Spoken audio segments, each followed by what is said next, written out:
to what is the 20th ordinary meeting of the 177th session of the Literary and Scientific Society!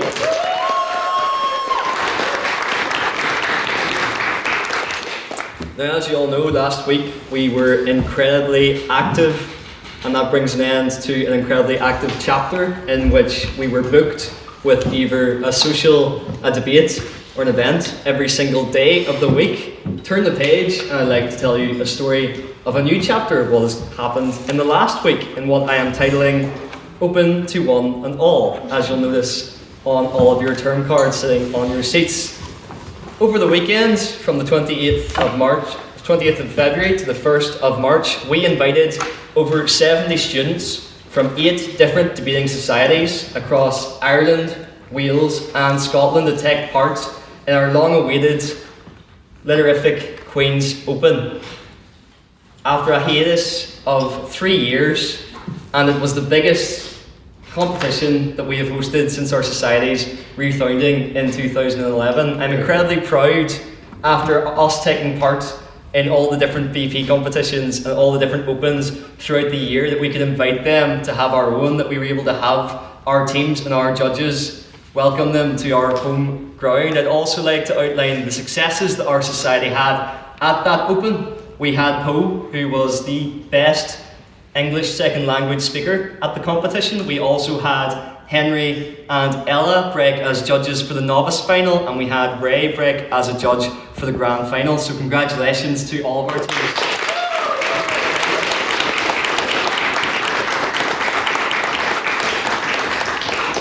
With that, we have established ourselves again on the intervarsity circuit, and another round of applause and credit needs to be brought to a man who helped us achieve these great things for our society, our external convener, Henry O'Riordan.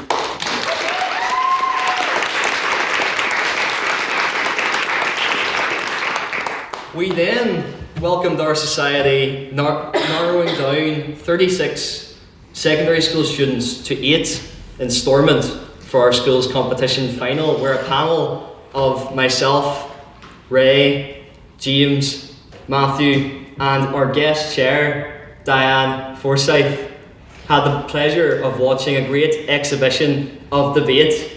As you'll all know, we have many young people who have came up through our school's competition, have represented our society today and done well in the Irish Times and BP debating competition. Some of whom are in this room tonight. And I'd like to congratulate again the amalgamated team who won the team prize, comprised of Keela from Korean Grammar School and Uma from Enniskillen Royal Grammar, and of course our individual speaker Emer from Methley as well. So congratulations on behalf of the society.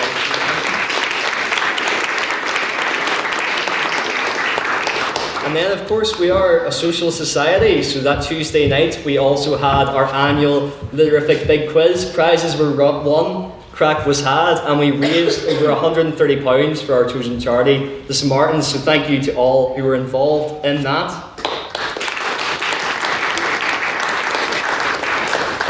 And that brings us on to today, where we open our doors to our friends from the book club, who are the 5th society taking part in our Grand Campus Tourney, an initiative to welcome more people to the Literific and really establish ourselves on Queen's campus and bring debating to as many students as possible. It's my pleasure to welcome you all here tonight for what is sure to be an excellent debate. And throughout the week, I had many questions. Many people were curious about our society and wanted to know more. And that brings me on to our very special segment of President's Questions, where you, as members of the House, get to ask me, your President, any question you can possibly think of.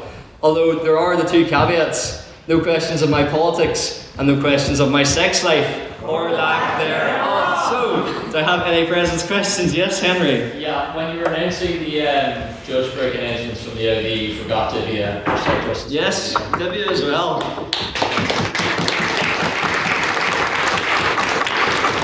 She was also involved in our equity panel too, so integral to the competition. Yes, Becker? What is the most artistic thing you've seen made out of grapes? That would of course have to be you lying down. I'm not going to give any context to this, by the way. You lying on the floor with your grapes, and then a picture of you made out of grapes on the floor as well. Yep. 1 point off that. 1 out of 10. Well, I wasn't the taskmaster last night, was I? Yes, Lara. What's your favourite book? My favourite book, I really love a book called Once by Morris Gleitzman. I read it in secondary school, and all that series is actually a great book, so I'd recommend checking it out. It's about a young man called Felix who lives his life during the Holocaust. It's a very interesting book. Yes, Jonathan? Which country was the first to abolish their monarchy? Tu n'interessant quoi? Fermez la bouche, mon ami. I don't know what you're possibly referring to with that question, my friend. Any other president's questions? Yes, Tom? Was it the chance France? I can't believe you'd even say that word in this chamber. How dare you, Tom? Horrifying. It should be. Any other president's questions? Yes, James? What did you guys have for breakfast this morning? Okay, so as we established last week, I am going off chocolate for Lent, and one of my friends is going off Skittles for Lent. But it's very easy to forget sometimes. Like, for instance, yesterday I was in a Subway, and for the meal deal I just automatically went for the Rainbow chocolate cookie because it is the best one. But then Bethany very quickly reminded me I was off chocolate for Lent. But anyway, same situation happened with him. He had the bag of Skittles, he was about to pour it in his mouth, and then I quickly reminded him to put down the Skittles because he was on strike. I see that you're not all bowled over by that one, so I'll put a pin in it for now. Look, if you think that was an innuendo, I'd say get your minds out of the gutter. I guess bowling puns just aren't up your alley. Anyway, do we have any other president's questions? Yes, Ash? What's your ideal Subway sandwich? My ideal Subway sandwich. What's your order? It has actually changed, and that's how the first sign of adulthood is when you change from your Subway order that you always go for. But it used to be turkey and ham and cheese, and then maybe bacon if I was feeling fancy, and a bit of Southwest sauce and onions, which are the only new vegetable I really eat. I'm also off vegetables for that. But no, it's changed now to I think it's like the BMT. Yeah, I go for that with the Southwest sauce and the onions. And hearty Italian, which is the best bread. Any other presidents? Yes? Do you like the Subway spicy, or do you like spicy food in Oh, general?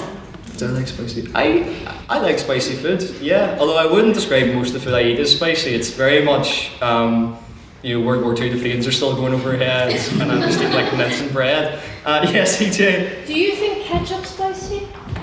I don't. You have that vibe. Thank you so much. Yes. Any other president's questions? Yes, Laura? Can you tell us the full story of getting kicked out of Sports Direct? Oh, the full story of getting kicked out of Sports Direct. I was young. Okay. So 2 weeks ago, when I was what, maybe 10, I had a football, and as most people do when they're in a sports shop, you can't help yourself but bouncing the football off the ground, and you're doing a few kick-you-uppies with the football, and I made the mistake of doing that beside the escalator, and unfortunately my ball control is not matched with other presidents like Catherine Connolly, so the football very swiftly went down the elevator, and with that I also went out the Sports Direct with my dad, who's not very impressed. But no, I don't trust elevators ever since, because they're always up to something. Any other president's questions? Yes? How did you get the title Teacher's Pet? Oh, you're all very observant. On Tuesday night, the quiz. How did I get? Well, I was head boy of my school. Shout out to other head boys in the room.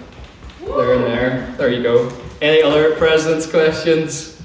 Yes, Ella? Have you ever dabbled in BookTok or read a book from BookTok? This is what I was saying to various people at the very start of our debate. I wasn't actually that familiar with BookTok until the internal meeting where we discussed it. But to be fair, Ash did an amazing job of explaining to me what BookTok is. Now I do feel like there's more aspects of it that will be revealed later on tonight. I've got a few hints that something along the lines of she resigned a forbidden love story might be coming up tonight. So we'll just have to wait and see. But yes, like many of you who maybe haven't heard of BookTok before, this is a learning experience for me as well. So strap in. Yes? What was the last book you read, and what would you rate it out of 10? The last book I read was... That's an amazing question, because I've mainly been reading articles since uni. I mean, if we want to be technical, I read the Bible. I'd give that a 10. But, but the last book I read was probably, The textbook, probably. yeah, it was probably a boring textbook by like Anthony Gordon, who puts the textbooks as a recommended reading, so you buy them. Or I will say, I read To Kill a Mockingbird actually to help my little cousin Scarlett with her English GCSE. So there you go, that's the last book I read, great book. Any other President's questions? Going once, going twice. Okay, on to private members' business. This is your chance as members of the House to bring up anything you've seen in the news recently, anything of particular interest that you'd like to gauge the rest of the members' opinions on. So, yes. Like. I have something that's in the news and is topical. Is the House excited by the announcement today by Sarah J. Maas of 2 new entries in her Court of Thorns and Roses series? Also, what is the House's opinion in general of that series? And does the House agree with me that when it comes to romanticy, the smuttier the better?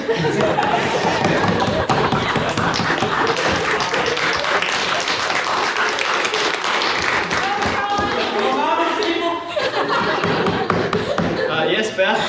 I mean, I can't remember what more she has to say. Level 2 is already quite long. But I'll never forget when I was in school having to tell the librarian what exactly a Court of Thorns and Roses was after second year. I was 14 years old, trying to check it out and be like, no, very smart. But I think we need to hang it up. I've read those books. Are they the best? No. Are they even? Yeah, they're not great. Yes, anyone else? Josh? I would report in saying that in terms of romantic fiction, I'm more excited for Joanne Abercrombie's The Devils, with the second series of The Devils, which is coming out very soon. If you're interested in romantic fiction or specifically historical fiction, both are excellent ideas. Thank you. Also, is there a place for me to sit? Yes, one of our members of council will direct you towards a chair. Just there. There's one just in the corner there. Anyone else? Yes, Emily? I would just like to say that a quote from the House is not the best, but more what I've seen. I think Green Grass is definitely better. Thank you. Anyone else on that, John? So the Akatar books are maybe a little dubious, but I'm of the opinion that they're popular, they're getting people reading. Maybe it's a little smutty, but it gets people reading, so I support it. How's John see the approval there? Elliot, what do you think? There's an uninitiated thing. I got a quick summary. The hand which came swiftly up. Ella? I'll go first, but then that has to go next. Not to not to you, but like just a better explanation. I was planning that anyway. Go on ahead. But basically, it's just very small. And if you don't know what small is, that's sex for no. Thank you. Well. It's about this girl, this human girl that gets taken in by like a fairy. It's also, mind you, this is the one, it's the UK and Ireland. So she is from the south of England, and she gets kidnapped by someone a little bit more northern than that. Like, it's a whole deal. And then he wears a mask. And then, but she's like, oh, and then he's like, no, I'm not like other girls more. I would wear like tattered trousers more well dressed, whatever. Then he gets like kidnapped by somebody because it's this evil spirit. He has to go into the mountain. She can't read. She can't do anything special. It's just people helping her out. Then the next book, this love interest gets slimed. Probably because the most evil guy knows man. Then a Scottish guy from the night court takes her, and he's like trying to feminist, but he's also like, it's up to you, but let me tell you what to do. Yeah. And then they fight a war for like 10 pages. They have insane sex. People are dying. Then I get sit down, get busy. And I'm more books. And if you're like me, at this stage it has become abundantly clear that we do not read the same books. Although I don't know, some parts of the Old Testament. Anyone else on this? Yes, Lynn? I was planning on reading that, you've now ruined it. Yes. Spoiler alert. Spoiler alert. There's 2 more. There's 2 more. There you go. Great news for you in there. 5 more books in store. Anyone else on this? Well then we'll go to another piece of private members' business, if we have one. Yes, Jonathan. Yeah, so back on the monarchy and the abolition of the monarchy thing, does the When does the House think that the first country abolished their monarchy? It was ancient Athens, which had kings, ancient Rome, which had kings, England, who abolished their monarchy under Cromwell, or the only side Dan Devaney in promoting those bastards in France. And that's a port fine, my friends. Despite the sentiment. Anyone on abolishing monarchies in general, or the French, dare I say? Yes, Tom? Well, we've heard some shameful French sympathy coming from the president in supposing that France was the first country to abolish the monarchy, when England did it before France. Shame. Anyone else? Flynn?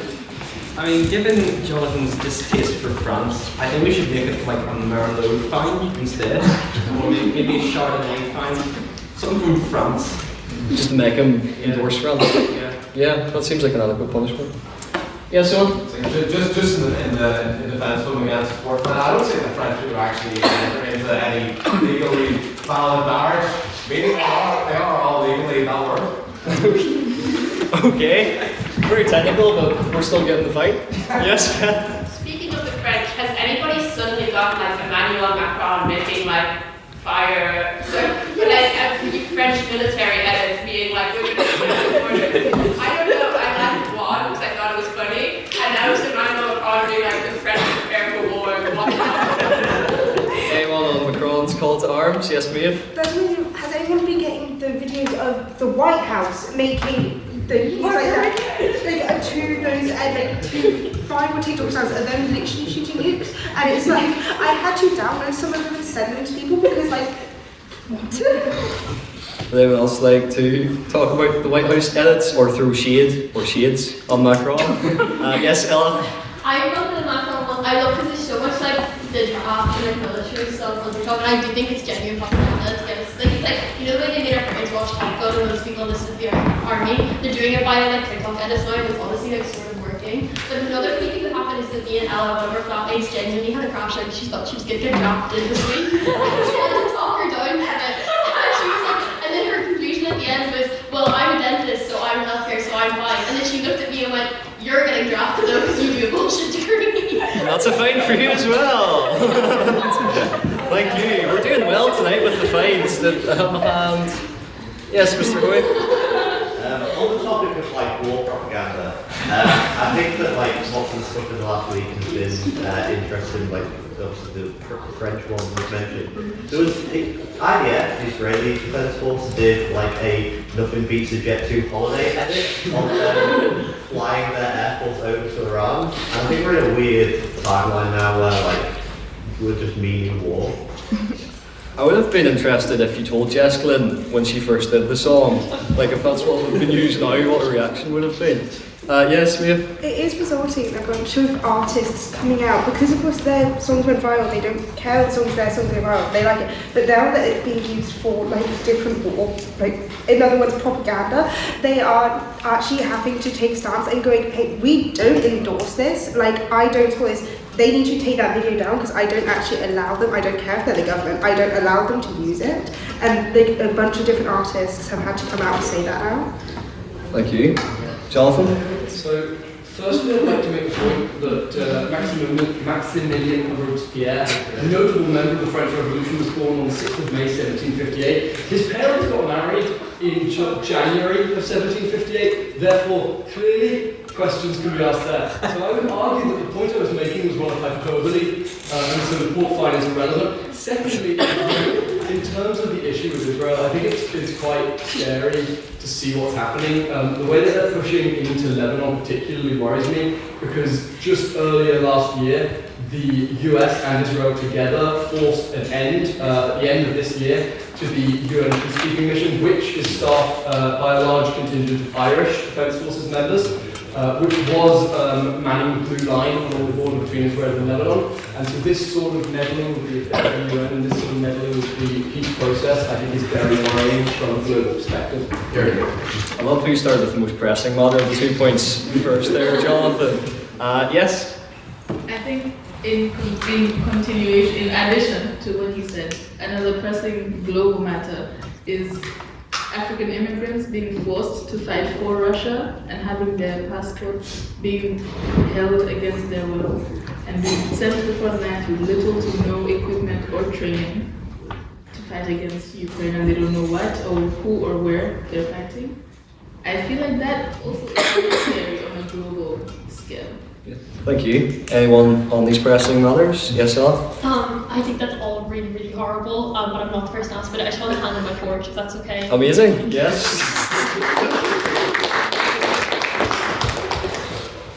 Thank you. Yes, Owen? On the stuff around us. This actually marks 2 important seconds of my life. It is the second time we're woken up to Trump doing something obscene and unprecedented to a major world leader this year. First it was Maduro in Venezuela, and it was the Ayatollah in Iran. And it's the second time I've heard of a major world assassination in the Union Bar. First it was Charlie Kirk, and then it was the Ayatollah. I was there. Yeah. At the bar, by the way, not. Yes, Helen. To hopefully bring the mood slightly back up, can I propose a motion to the House that we can all vote on? This House would dodge the draft, just for fun. Can I get a second? Go on, someone. Ella? Yeah. Okay, all those in favour of dodging the draft, raise your hands now, please. Which draft is it?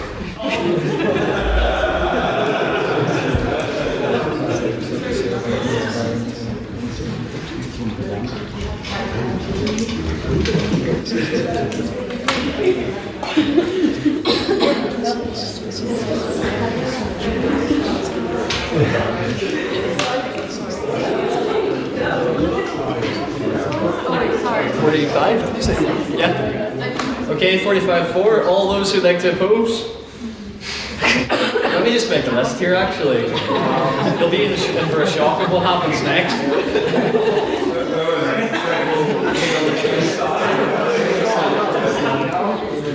I got to say 13, yes. Yep. And then finally, all those who'd like to abstain or conscientiously object. Arrest that man. That's 3. Mr. Secretary, the results from that motion? Yes, with 45 votes in the proposition, 13 votes in the opposition, and 3 abstentions, the proposition carries and the motion passes.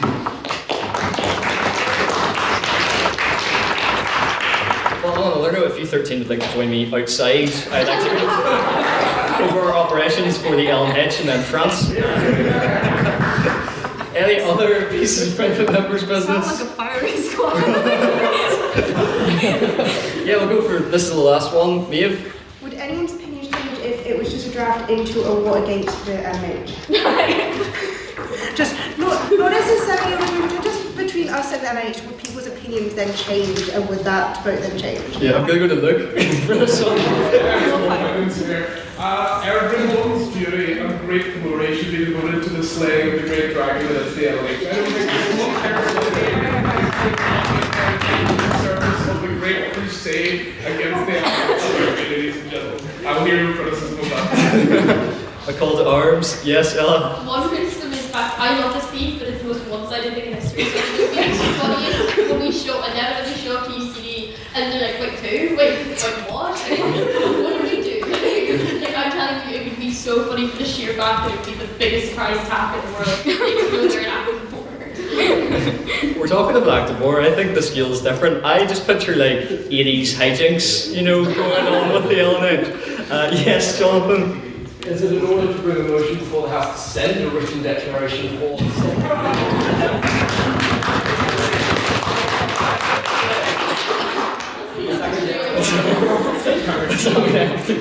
Do a voice vote. Do a voice vote. Okay, all those in favour say aye. Aye. And all those against say nay. Nay.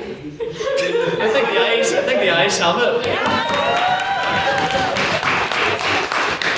So I'll get drafting on that. We'll take these 3 points and then we'll go to the minutes. Did we have a seconder for that? We did, Tom. Yes. Elliot?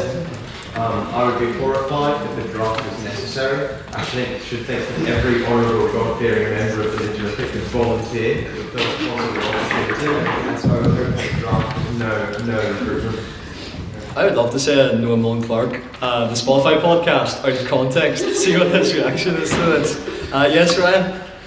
Just sort of building on Ella's point about they would completely take the LNH by surprise. We've kind of seen in last week how taking the enemy by surprise is effective. So we just need to find out where the author of the LNH is and where their committee is being held, and then take it from there. Okay. New idea for Mr. Social Officer. Yes? Seeing as the LNH is French, does that by extension mean that we can submit a written letter to Emmanuel Macron declaring war on the French government and its nation and its people subsequently? But I suspect that requires us to declare ourselves as an illegitimate body of arms of some description, but 13 of us seem to be willing to do that. My friend, what do you think I did on June the 1st after handover of the presidency? Okay, we'll take these two as the very last two. Yes? To the people in favor of a declaration of war, did you also say yes to being drafted? Yes, I did. An interesting correlation there. And then finally, Jonathan. I don't know why Jack Steele confuses the LNH with the French. Make no mistake, these are our two great enemies. We confuse one for the other. The serpent that slithers along the ground is very different from the thief that comes in the night. Each one separately and in a specific way to the threat that they pose to our society. And on that note, I would like to welcome Mr. Secretary up to read the minutes from last week's debate, which is This House Believes the US is Beyond Sailing. Mr. Secretary.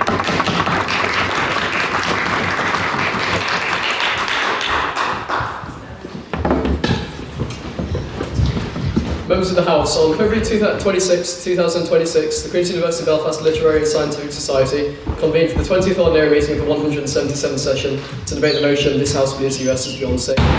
President's questions we heard from Louise, who said, what did Bethany make you for breakfast? You said, nothing. The man in Frango made me a kebab. Michael said, tell us a joke. You said that you wanted to marry your phone and make it your Wi-Fi. Josh said, is there a president you would enjoy to be a civil servant? You said Teddy Roosevelt. Because he's very cool, because he was shot and continued on with his speech. And then Massey said, who is your Henry Kissinger on council? He said Ella, because she loves Henry Kissinger.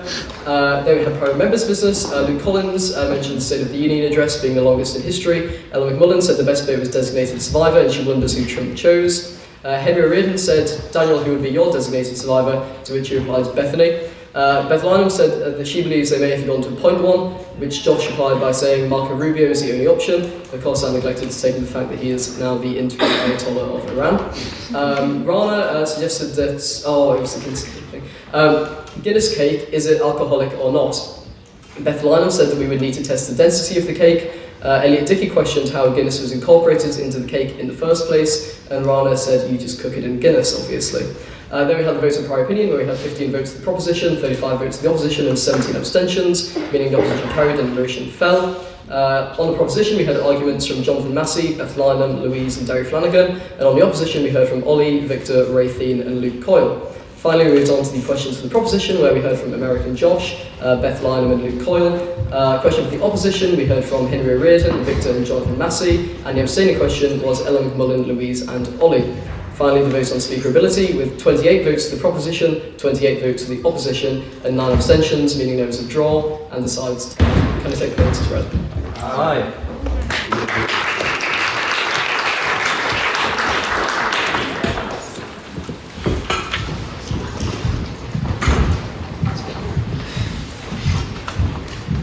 Thank you, Mr. Secretary, for those minutes.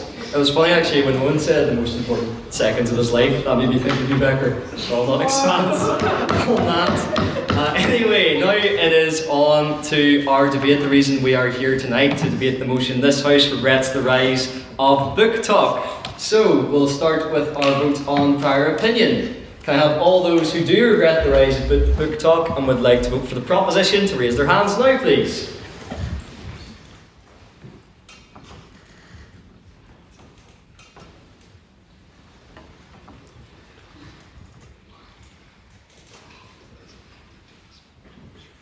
Yes, and can I have all those who do not regret the rise of BookTok and would like to vote for the opposition to raise their hands now, please?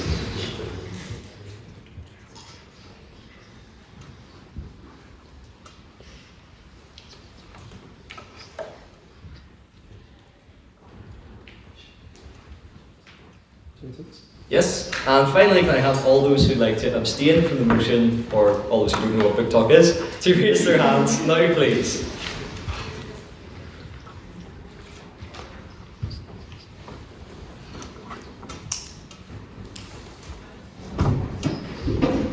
Okay. 16, yes. Mr. Secretary, can I have the results from the vote on prior opinion, please? Yes, with 18 votes for the proposition, 26 votes for the opposition, and 16 abstentions, the opposition carries and the motion falls.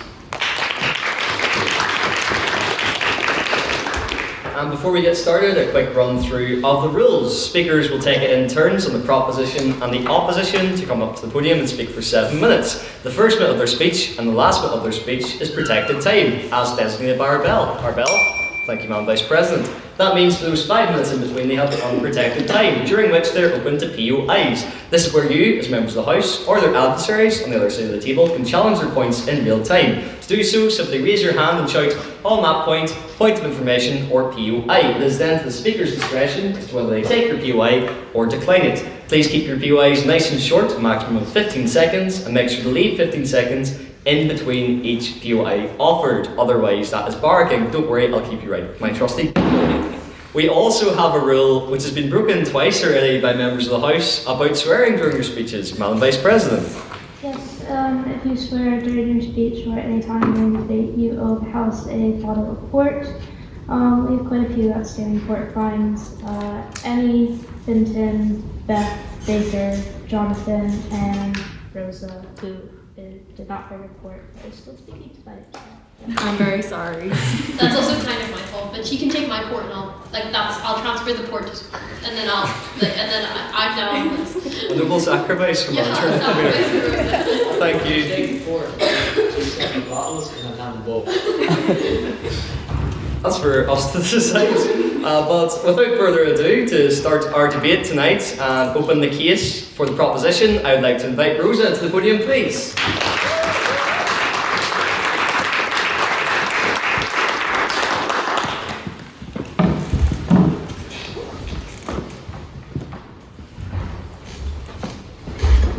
Ladies and gentlemen, unknowing audience members and performative BookTok girlies among us, the opposition would today sell you the idea that the rise of BookTok has encouraged reading as a pastime, would posit BookTok's rise as the first step towards some intellectual utopia. My argument today is a simple one. As someone who doesn't actually read that much these days, these BookTok girlies are doing better than me is simply unacceptable. We should not have allowed this to happen. Since when are the chronically online brain-rotted Gunner TikTok addicts allowed to be more avid readers than me? How can they possibly consume, critically engage with, and gain a new perspective from all the many, many works that the average BookTok influencer will show off after a haul? And why can't I? How could TikTok ever possibly encourage you to spend more time off their app, reading and thinking for yourself, than you do on it, watching people talk about how much they spend off the app, reading and thinking for themselves? Put simply, they don't. They can't. No matter any individual TikToker's pure intentions, the system, the institution that is the social media platform, does not allow for it. They instead sell you the idealistic, unrealistic idea of being a reader, of the idea of reading itself. My tale is, I'm sure, a familiar one to many people in this room. Being read to as a child before bed in the room I then still shared with my brother. Growing into a young, introverted primary schooler who discovered that one of the best ways to get people to stop talking to me was to have a book in front of me. Also one of the best ways to alleviate boredom in school was to hide the book under the desk. I got older, started to read older, more mature books, and life lessons such as don't be a bully. And there's probably a secret society of wizards, or sorcerers, or demigods hiding right under your nose and you just haven't discovered it yet. Became subtler themes and comments on society or the lived experience of the author. I got older again, had less time on my hands, and became more school-focused. Started reading transcriptions of physics lectures and Stephen Hawking's work, which maybe is less relatable to the non-STEM students in the room. I got older again, and oh my god, it keeps happening. Came to university. And I realized in writing this that while I had in the last 9 months attempted to start 8 books, 2 of which in an attempt to join the book club society that we are so kindly joined by today. And I will one day, maybe next year. I had only finished a mere 2. In that time, the first BookTok hashtag appeared, spreading and trendifying until it became unavoidable. A BookTok shelf found in every bookshop.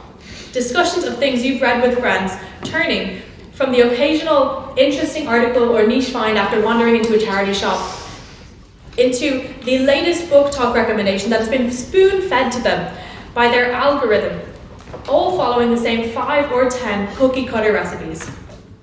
BookTok exploits the age-old human desire to categorize the indefinable and squeeze everything into neat little boxes until art becomes created to fit the boxes instead of boxes being created to fit the work of art. Daisy Gillen, in The Problem with BookTok and How It's Changed the Way We Read, said, "TikTok takes people's passions and sells them as something softened and sanitized. Pre-packaged tropes, sad girl books, enemies to lovers, friends to lovers, etc. reproduce and multiply like a virus until nothing original or unmarketable to an attention-funded advertising company palatable social media platform remains." And they are also romance-focused. Has anybody noticed that? As if love is the only thing that a young woman, which BookTok is undeniably targeted towards, would be invested in. As if we didn't spend years trying to beat such stereotypes. POI? Yeah, go ahead. If it's so bad that it's filled with romance, why are so many women obsessed with BookTok? There's nothing wrong with being interested in romance or enjoying a romance novel. It's more that it is the only thing that is pushed towards these young women, as if they could not be interested in anything else. As a STEM woman, I have never seen a physics book recommended on any BookTok video, and that is what I would personally be interested in. And I'm sure there's many such cases for many people in the room. And speaking of, let's talk about the girlies. They are unendingly performative. A BookTok influencers page will be filled with videos detailing her most recent hauls, her picture-perfect reading note, 20 different top 10 recommendations, and not a review or discussion of any of these recommendations or recently bought books in sight, save, on occasion, that which is in service of their favourite ships. Yeah, go ahead. I'm actually going to go back to your last point. I waited for 15 seconds. But if you are not getting recommended physics books, that's your algorithm's fault and therefore yours, because you're not liking enough about physics books in order to get recommended them. That's how the TikTok algorithm works. You're liking too much about romance, so you're on arson. Everybody always blames the algorithm as if it isn't proven that, for example, they would push misogynistic viewpoints and young male podcasters towards young men and push baby pictures or whatnot towards our young women. Those are observable facts, and I think that pushing it onto the consumer instead of onto the algorithm and the service itself to give a variety of different viewpoints is missing the point entirely. Eddie Pascal said in the Buying Books and Identities article that to claim the identity of reader, it is no longer enough to just read. And she was right. BookTok pushes that it is more important to look like a reader than it is to be one. It is more important to have your tote bag and your caramel latte and take a video of yourself with your books, with your lovely artistically arranged bookshelf behind you, than it is to read those books and engage critically with them and enjoy them. Art is fundamentally a vehicle by which to communicate the human experience, and that it is entertaining is a natural byproduct of that function. Yet through capitalism, the art is perverted into marketable products, the audience not a natural conclusion of that communication, but a consumer. You call yourself a reader, and it's an identity that you have been sold at the low, low cost of your individualism, tying your purchases, your most recent addition to your still haven't read pile, limited edition covers, tote bags, ice camel frappes to your sense of self. BookTok is to literature what TikTok sounds are to classical music, what mobile gaming is to video games, what pop figures are to a sculpture. They are not without short-term, dopamine hit-inducing marketable entertainment value, certainly, but come on, is our experience of this life really the better for them? I thank you, and please vote profit.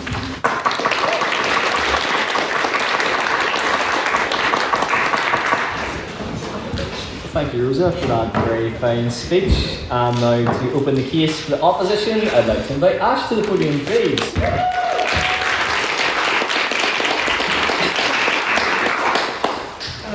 really sorry guys, but I'm pretty cooked today, so we're gonna see how this goes. But I want you all to cast yourselves back to the early 2010s. And I'd like everyone to imagine a preteen Ashika. That's me. She has these like thick square glasses that like, an even thicker side fringe, you know, because it was like so horrific. I really wanted to be a scene girl, but my parents made me dye my hair blue, and I was just so devastated. I'd spend afternoons just staring at the ceiling, listening to Green Day. And my social circle in school consisted of exactly like 2 people, like my homeroom teacher and the school librarian. Like I was essentially a real life Matilda, wandering the library, stacks, like treating books less like hobbies and more like companions. Like until one day, clutching a book like a small, portable world, you know, I do what other shy children do when they're desperate for connection but terrified of rejection. I approached another girl, another bespectacled girl. Another girl reading Percy Jackson and the Lightning Thief. And awkwardly, clumsily, yes girl, you wearing the camp pamphlet, I'm pointing at you, you know, like awkwardly, clumsily, with all the social grace of a child who has spent far too much time with its fictional characters and not nearly enough with real people, I asked her an important question, the most important question a reader can ask. Was that book any good? And like history was made. Like our circle expanded to 3, then 4. We were a gaggle of avid readers of Hunger Games, Divergent, Harry Potter, Twilight, and fan fiction writers. At 12 years old, I had essentially founded a cult of preteen girls, convincing them that they too were demigods with exceptional powers, and that we too would make our way into Camp Half-Blood one day. You know, I tell you this story not for nostalgia, because I assure you the fringe truly was so catastrophic, I really would very much like to forget it. I tell you this story because for a very long time, reading has been something deeply solitary. One reader, one book, one quiet corner of the world where imagination quietly unfolds. And yeah, sometimes solitude is beautiful. It's meditative and rich and necessary, but sometimes it's also profoundly lonely. And what government calls the rise of BookTok is in reality the moment reading stopped feeling so lonely. BookTok is this place where young women discovered that buying books they won't actually read is a personality trait, crying about fictional men is a valid hobby, blah, blah, blah. We hear all these jokes all the time. Guess where they come from? It comes from BookTok. It comes from us. We are just ironic and we self-observe. We know that it's shallow and superficial, but we love that community anyway. Because here's what they're not seeing. BookTok has fractured into 1,000 different little talks. Yes, there are the aesthetes, the ones who buy books the way people buy handbags, for the color of the spine, for the Instagram potential. But for every one of those, there's a barrage of intellectuals in the comments dissecting, analyzing, contextualizing. BookTok has created a culture of discourse. Books are no longer consumed in isolation, they are examined in the zeitgeist. They're interrogated. Questions are asked. Who is missing from this narrative? Whose perspective is centered? What does this book tell us about power, about desire, about the world we're living in? I don't know the BookTok that Rosa described, because every single freaking short that I hear is like, and let me tell you 10 reasons why this is not actually like the post-feminism literature. Let me like tell you directly from boudoir, blah, blah, blah, blah. Like, I don't know where they're coming from because like, I've never seen it. That's the thing. This is literary criticism democratized. This is the death of gatekeeping. The intellectuals didn't abandon BookTok, they colonized it. They turned it into a space where a 17-year-old girl in rural Nebraska can engage in genuine literary analysis with me in Malaysia. Because BookTok did something remarkable. It took an activity that had long existed behind library doors and bedroom lamps and turned it into a global conversation. Suddenly, the girl who finished a novel at 2 in the morning and lay staring at the ceiling in emotional devastation could open her phone and discover thousands of other people mourning the exact same fictional character. Suddenly, readers were not just reading books, they were sharing them, recommending them, critiquing them, performing them, celebrating them. Reading stepped out of isolation and into community. And the timing of that transformation matters enormously. BookTok rose from the ashes of the pandemic, a moment when the world literally closed its doors. And in that strange suspended silence, people went looking for connection and BookTok offered it. It became something like a digital campfire, a place where people gathered to exchange stories and emotions and reactions. One person would recommend a book that made them cry, another would respond with a video of themselves sobbing through the same chapter, others would debate plot twists, analyze character motivations, or passionately defend fictional villains as though they were real people. It was chaotic, it's emotional, it's like a bit ridiculous, but it's undeniably a community. And like government wants us to reject this. They want us to regret the moment when millions of people rediscovered that reading could be shared. But I suspect what they really regret is not the community itself. They regret the type of books that sometimes the community celebrates. They'll stand up in this debate and point out that BookTok is full of romantasy novels, dramatic tropes, and young adult fiction. They will tell you it is shallow, overly commercial, algorithm-driven, perhaps even intellectually unserious. And to that I say, congratulations, you have discovered popular literature. Because the idea that reading must always be austere, academic, and intellectually punishing in order to be valuable is not only elitist, it is historically absurd. People have always devoured dramatic stories. Charles Dickens was consumed in serialized installments like the Victorian equivalent of binge-watching Netflix. Gothic novels scandalized polite society, ghosts, and melodrama. Shakespeare himself wrote for audiences who demanded betrayal, spectacle, and occasional theatric stabbing. Human beings have always loved stories that made them gasp, cry, laugh, and argue. So when a teenage girl today picks up a dragon romance novel and falls in love with reading, that is not the downfall of literature, that is literature doing exactly what it has always done. And in a world where literacy is increasingly fragile, the alternative is far more alarming. The real threat is not people reading the wrong books, the real threat is people not reading at all. Because literacy is not simply about consuming information, it is about learning how to imagine other lives, how to understand complex emotions, how to sit with language long enough to extract meaning from it.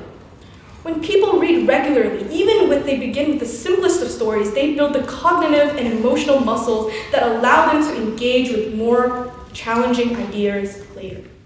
BookTok in that sense functions less like a final destination and far more like an entry point. A gateway. To me, it feels like one reader turning to another reader and asking the same question I asked in that library. Is that book any good? And millions of voices answering me back. Thank you.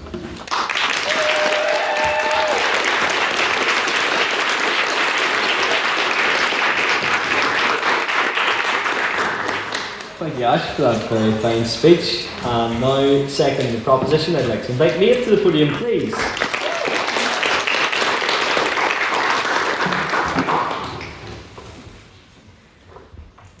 You just casually doom scroll on TikTok. A new book's recommended to you. The protagonist, usually orphaned, 16 to 18-year-old girl. She doesn't fit in her society. She's an outlier, but no one knows. See, she doesn't have powers, but everyone else does. And if they find out, she'll be killed. Then she has to compete in a competition against a sort of enemy, the all-powerful, highly attractive, but really annoying prince, who then starts to find out her secret, but not without the flirting and the slow burning of them falling in love for each other first. And obviously, he likes her and no one else. He's dark and brooding. But there is also someone else who does like her, sunshine rainbows person. But that doesn't work out. Obviously, it's always going to be the prince she ends up with. And at the end, when you know it, she wins the competition, they get together. Turns out she's actually really extremely powerful. She always had powers. She just needed to activate it. Blah, blah, blah. Does anyone know what book I am actually describing? Does anyone want to take a guess? Because Powerless, Red Queen, Light Luck. Yeah, literally, yeah. I've read all of those, and they all follow the same story, and they all fit into that exact script. Regretting the rise of BookTok has to be done. It's the only correct side of this argument. Has it encouraged reading in a world of technology? Using technology? Sure. But pretty much every single viral BookTok book follows the exact same categories, exact same script, and there's such a large overlap even between the different genres. Now, don't get me wrong, I do love a bit of YA and dystopian books. I've read a lot of them. But it gets to a point, you can pick up a book that you saw on TikTok and assume it's either fantasy or dystopian, both with a romantic subplot, usually love triangle, just pure romance, which sometimes starts to err on the side of pornography, which I will talk about later, and with a more than predictable ending, and with the same three avatars repeated consistently throughout the book. 16 to 18-year-old girl, fawned over by both a dark-haired boy and a light-haired boy. Obviously some deviate from this, but yeah, it is what it is. And I don't know about you, but this starts to bore me, and I lose interest, which is exactly what opposition, or I'm assuming they're going to talk about, I don't want. The repetitive nature of books is encouraged by BookTok, and it can be its downfall, and it prevents people from wanting to read more. Furthermore, this loss of originality in books has been seen more and more. Obviously, books have always had some similarities to previous ones. That's the point of genres. No. But the newest books are literally, yeah, you can copy me, change it slightly though. They all change the name. All they change is the name and kingdom name. They turn it in, similarity score would be like 80%. On that point. Sure.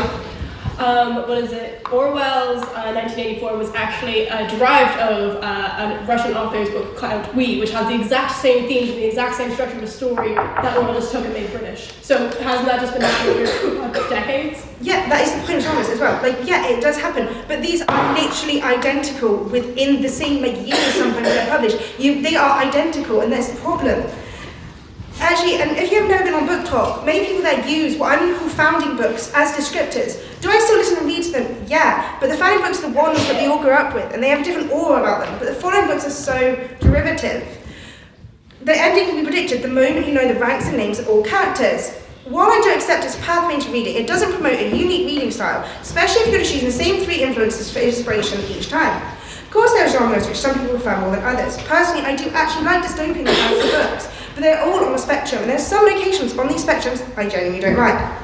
Baker and Daniel, obviously, no matter how much Daniel denies it, like romance books that they can listen to together, like Heartstopper or Heated Rivalry. But by relying on BookTok to tell you what to read, you lose that connection, and you make people that you make over books. I was one of those people, Ash. But let me ask you this, if you had BookTok and the ability to make these friends from behind the screen, without the fear of face-to-face rejection, where they would go, no, it's actually a bad book, go away, I don't want to talk to you. I would have done that, would you? You can't go into a book shop and just pick up a book because the friends you made are hundreds of miles away, or even talk to people because everyone's in there looking at TikTok while they're in there to see which book to get. Now, no, everyone will have opinions on different books, and we all know the internet can create echo chambers. Many people might be missing out on their favourite books just because these creators who did recommend other books that they liked say it's not worth read. Maybe it's bad, or maybe they just personally don't like it, or hey, maybe they have beef with the author. But I don't think BookTok should be deterring people just because of some people's opinions, but it is. It does obviously encourage people to read books, especially books that sound so good, especially if your favourite influencer says, oh my god, it's amazing, just like those other books that you've read and adored. However, this then encourages 13-year-old Alice to pick up books that she should not be reading, like Love Hypothesis or Icebreaker. Now again, no thanks. Baker, Daniel, I apologise for hating on your favourite genre. But when it's recommended to a young audience, I don't think it's really okay. It isn't helped by the fact that all these books have extremely misleading covers. Now, I don't know if you've been in the bookshop recently, I really sure hope you have, but have you seen the BookTok sections? These books are colourful, with simplistic illustrations. No thanks. They look like kids' books, which isn't helped by the fact they're usually near the kids and teen area. Parents will let their children buy a book called Icebreaker, I don't know, maybe it's about a figure skater who follows her dream and all of a sudden this kid is reading smut.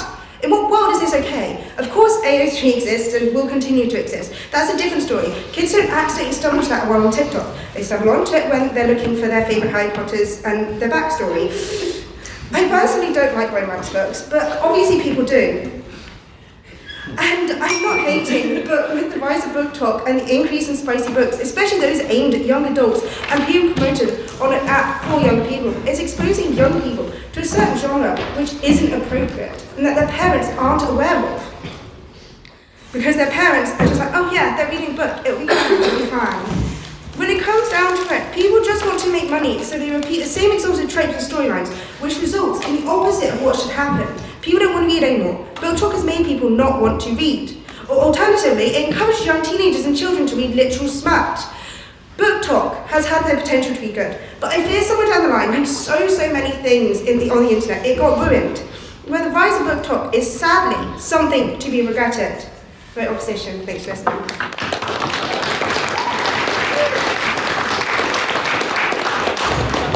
Thank you, Neil, for that very fine speech. I'd now like to invite second in the opposition, Tina, to the podium, please.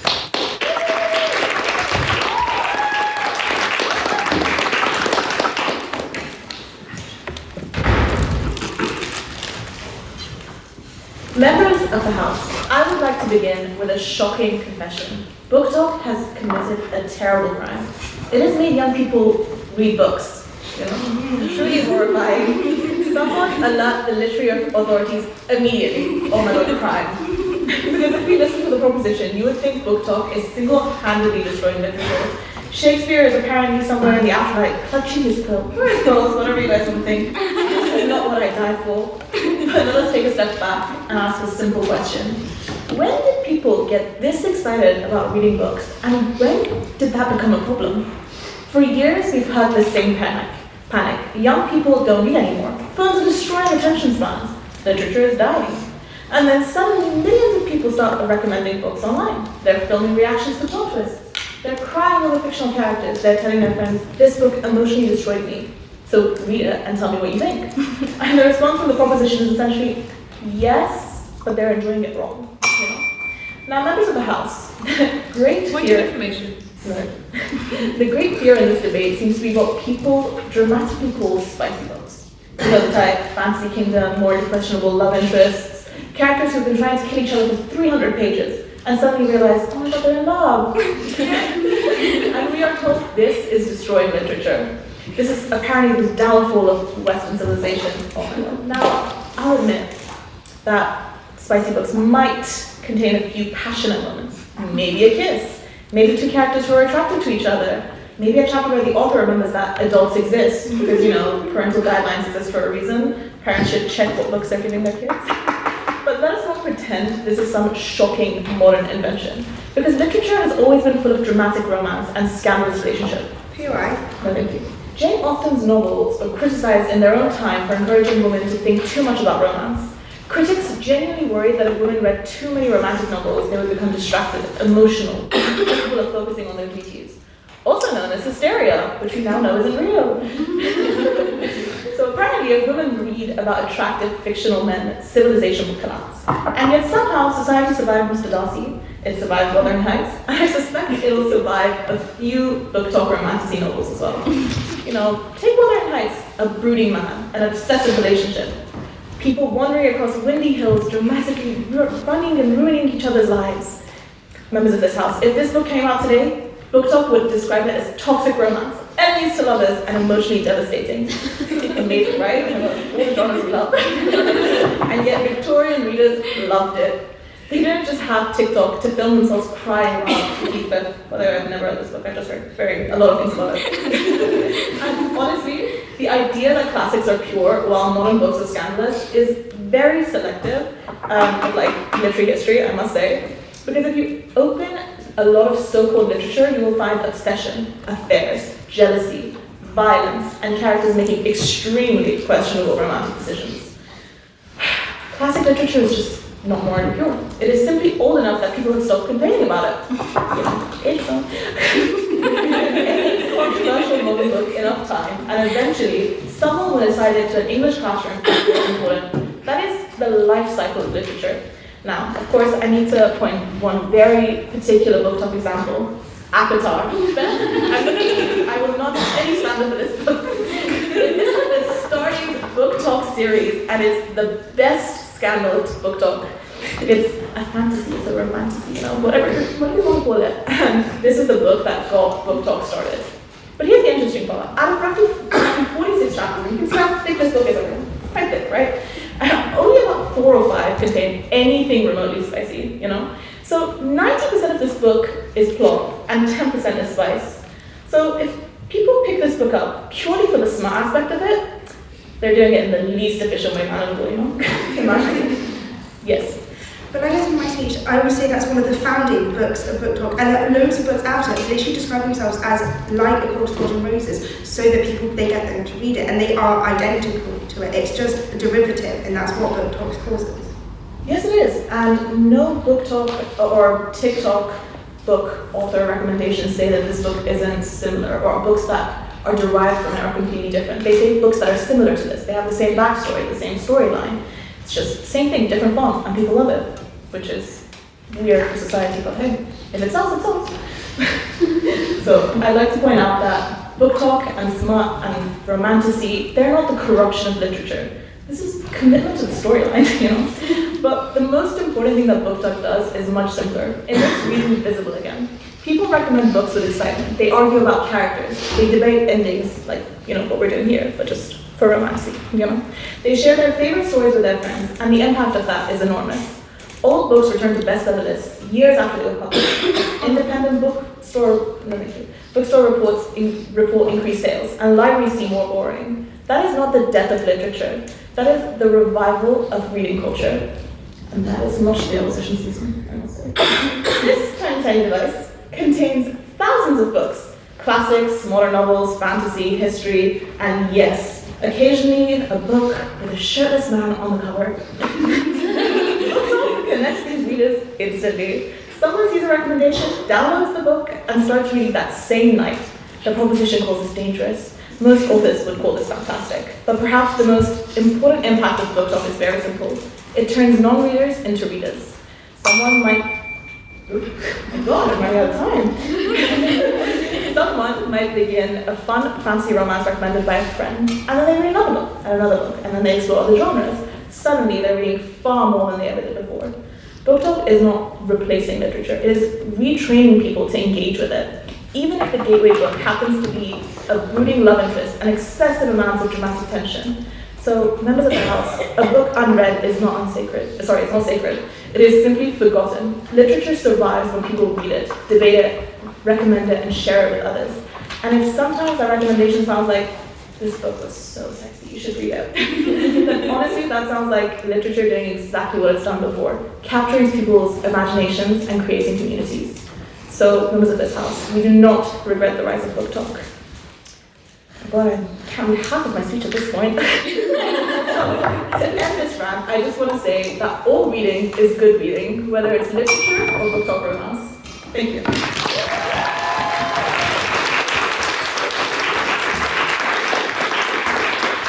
Thank you, Tina, for that very fine speech. Next, I'd like to invite third the proposition Peggy to the podium, please.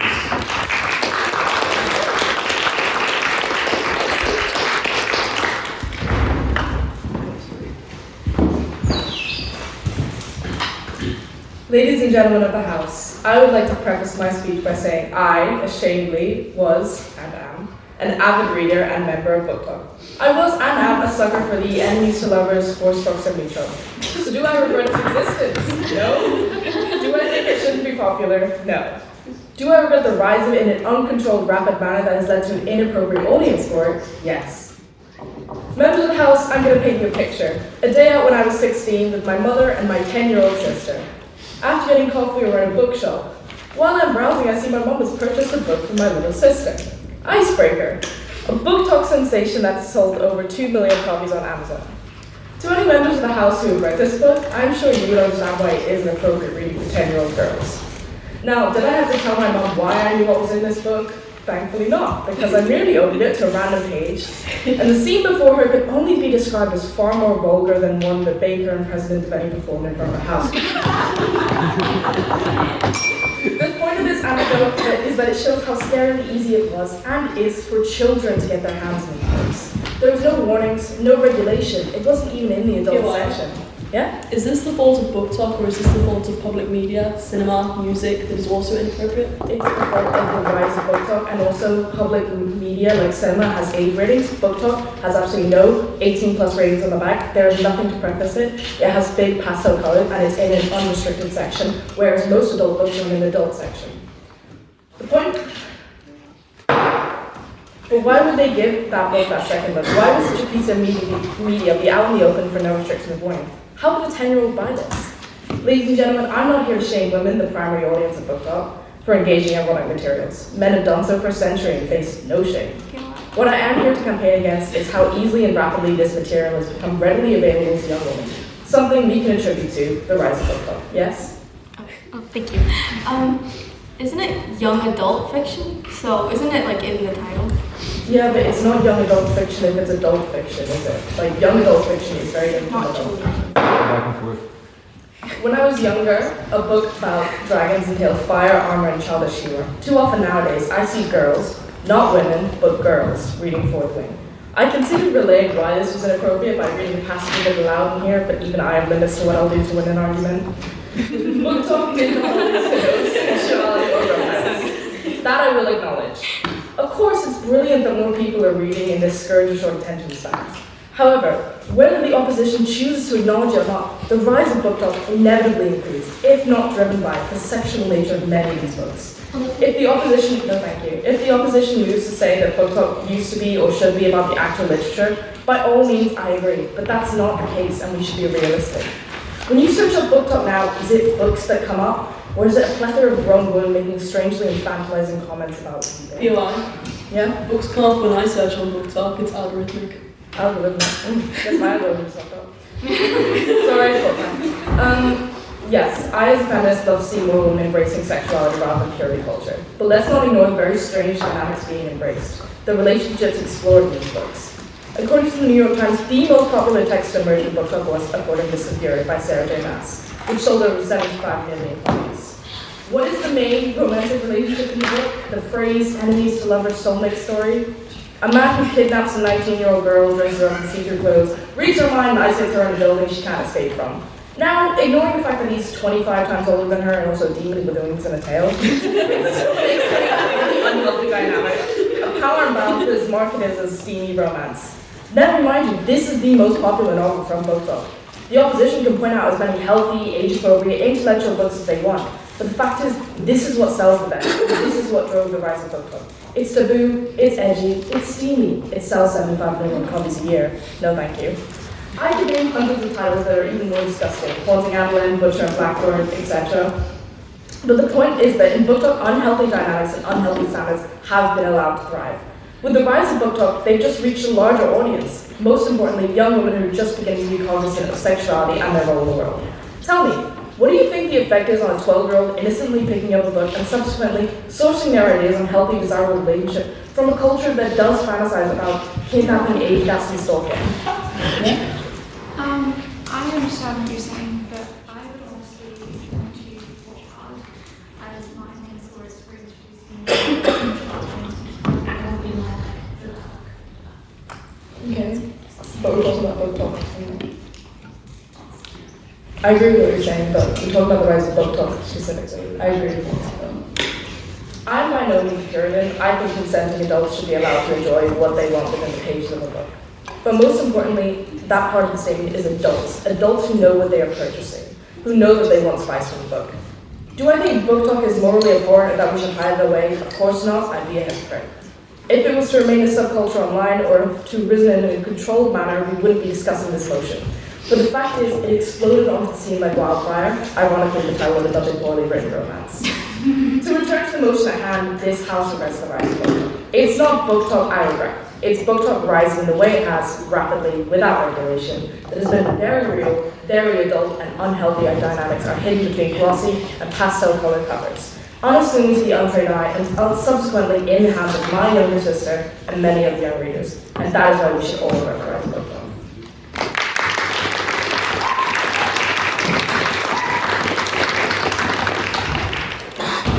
Thank you for that very fine speech. I would now like to invite third the opposition, Elizabeth, to the podium, please.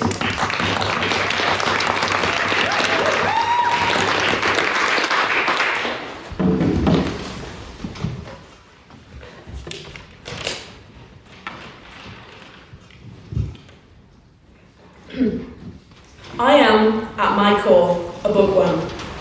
A devourer of novels, a lover of fantasy, and a terrible poet. Contrary to popular belief, I did not simply spawn into the world in an M&S food hall spouting Macbeth. No, I was in fact young and normal once. All that I am, any eloquence that can be attributed to my character is a product of reading. It is as essential to me as blood and breath. But I believe my propensity for flowery language is but a happy side effect of a much larger picture. I am profoundly literate. I discern slanted language in the media. I can identify propaganda. I can engage in discourse and communicate with ease. And with any luck, deliver a half-decent speech. Mr. President, Council, and audience, it is my great pleasure to speak tonight on behalf of BookTok, and most ardently oppose this motion. Allow us to be the white knights of BookTok, and allow me my part in elucidating our damsel's utter necessity. Every aptitude I have mentioned serves a greater purpose than flattering myself, but to demonstrate the transformative power of reading. Each facet aids in my navigation of society and are all critical skills once withheld from the working classes. But we live in a meritocracy no longer, and for the dream of democracy to be sustained, our voters must be readers too. So, what to suggest? Usher the masses over to Substack to read the backs of cereal boxes? How many reachable minds that we slingshot at the brick wall of unadorned intellectualism will actually stick? While journalism is significant and scholarly reading enriching, these are not palpable means of entering the hobby. In 2023, only half of all Americans read a book. 130 million Americans were deemed unable of reading a story to their children. These people are iced out of any significant roles that involve literacy. They need a way in. Something digestible, something enticing, something fun. A colourful community that could service the entire globe with recommendations likely do the trick. Well, thankfully, enter Siri, enter BookTok.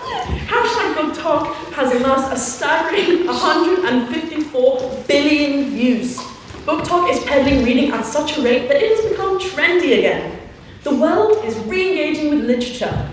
So why is it that we're not singing Kumbaya with the opposition, harking cheers of glee from this side of the table? Are that points? Forgive me. The fault lies not with BookTok, but with their rationale. In an attempt to besmirch her good name, the proposition portrayed BookTok as a single entity, some governing body that makes decisions about what you read. But there is no one panel of white wigs choosing between hockey pucks and wingspans. A book that is viral on TikTok does so because abundance of the community recommend it. The BookTok label does not denote a book as trashy, but as popular, in the same way that the label classic equates oldness and not necessarily goodness. By presenting all BookTok books as one and the same, the proposition disregards thousands of works and tens of thousands of creators.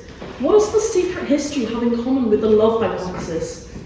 I would suggest to my right honourable friends that they escape their echo chambers and diversify their feeds.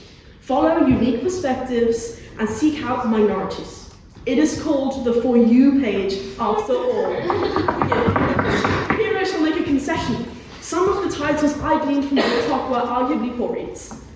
But it is preposterous to imply that this signifies a tasteless community. Bad books have always existed. If you're wondering why so few prevail in the canon, it is because they have not stood the test of time. The literary world is riddled with an abhorrent case of survivorship bias. We yearn for the good old days, though in reality we're merely piling over scraps that have been left behind. BookTok did not invent poor taste. We did. In fact, there is very little that BookTok has invented. The proposition prattle on about consumerism and performatism and what have you, but BookTok births neither of these issues. Of course it is symptomatic of its geopolitical climate. BookTok is rife with consumerism because society is rife with consumerism. Controversy and platforming problematic individuals are not BookTok issues. To condemn its rise will not see the cessation of these phenomena. It will only stunt unfathomable growth of readership worldwide. Indeed, it seems that beyond the page, anything goes. Pulp Fiction, for instance, is a guilty pleasure when it's on screen and 12 seasons long. The smut issue is something synonymous with BookTok, but not critiqued in other mediums, like music. And while I am uncertain about what Bad Bunny is singing about, it probably isn't celibacy. Why sensitivity about it on paper? The answer is elitism. Reading was historically a gentrified pastime, reserved for stuffy scholars and medieval necrobabies. And so, our subconscious nature is to conceal literature within an ivy tower, to not dumb it down or make it accessible. By appealing to a wider audience, literature is perceived as ruined. But return your minds to my earlier avouchment, where I listed the skills adopted from reading, where I bemoaned the necessity of a well-read world. BookTok has opened these gates, and any pushback is rooted in historical faults. There will be some tonight indifferent to this motion. Read on BookTok and find it separate from their own worlds. For a moment, I speak only to you. Reading is for everyone. Everyone needs to read, and BookTok is mobilizing millions. Choose to support that. Choose to oppose. Over the years, reading has delivered me much needed leisure. But I recognize that act as so much more than an idle hobby. Whatever it is, reading counts. All reading is good reading. So heed the call of Catherine Rundell. Defy those who would tell you to be serious. To calculate the profit of your imagination. Plunge, soar forward into a book. And just read. Thank you.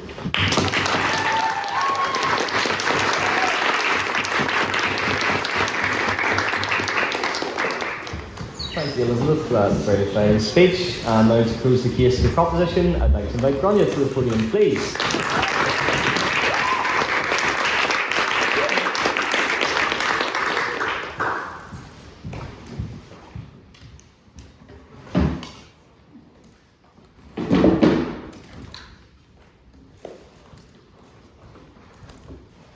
Ladies and gentlemen, in my opinion, it's difficult to be on TikTok without coming across BookTok at least once.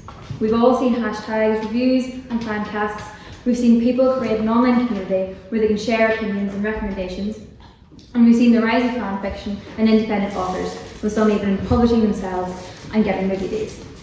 But for a lot of us, BookTok also has a divisive nature, where on one side of our algorithm, we have creators shouting about anti-intellectualism and a lack of critical thinking, and on the other side, we have devout fans who have an incessant need for a sexual nature storyline, heavily emphasis there on sexual, where commenters ask, is there spice on a video about Jane Eyre?